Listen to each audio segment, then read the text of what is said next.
नमस्कार सर्वांना. सखी सोबती या माझ्या यूट्यूब चॅनलमध्ये तुमचं मनापासून स्वागत. अक्षय तृतीया हा अत्यंत शुभ दिवस आहे. या दिवशी केलेली सेवा आणि दान कधीही व्यर्थ जात नाही. पण तुम्हाला माहीत आहे का, रविवारी अक्षय तृतीया या दिवशी कावळ्याला एक विशेष वस्तू अर्पण केली तर पिढ्यानपिढ्यांचा पितृदोष दूर होऊ शकतो. अनेकांच्या आयुष्यात अडथळे येतात, कामं अडतात, पैसे टिकत नाहीत. यामागे एक कारण असू शकतं, ते म्हणजे पितृदोष. पितृ नाराज असतील तर घरात शांतता राहत नाही. म्हणूनच आज मी तुम्हाला सांगणार आहे एक अतिशय सोपा उपाय. त्यामुळे हा व्हिडिओ स्किप न करता शेवटपर्यंत नक्की पहा.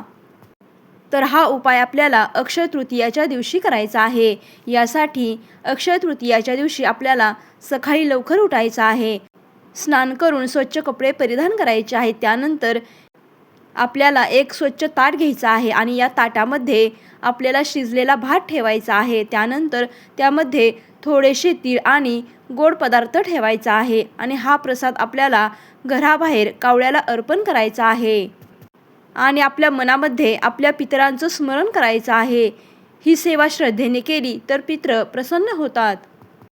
अतिशय साधी सोपी अशी ही सेवा आहे. ही सेवा केली तर अडकलेली कामे पूर्ण होतात, पैशाची अडचण कमी होते आणि घरात शांतता आणि आनंद वाढतो. सर्वात महत्त्वाचं म्हणजे पितरांचा आशीर्वाद मिळतो. ही सेवा करत असताना काही गोष्टी लक्षात ठेवणे सुद्धा खूप महत्त्वाचं आहे. ही सेवा करत असताना आपल्याला आपलं मन शांत ठेवायचं आहे.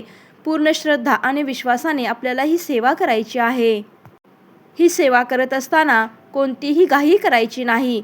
पूर्ण श्रद्धा आणि शांततेत आपल्याला ही सेवा करायची आहे. ही सेवा फक्त अक्षय तृतीयाच्या नाही तर तुम्ही दर रविवारीही करू शकता.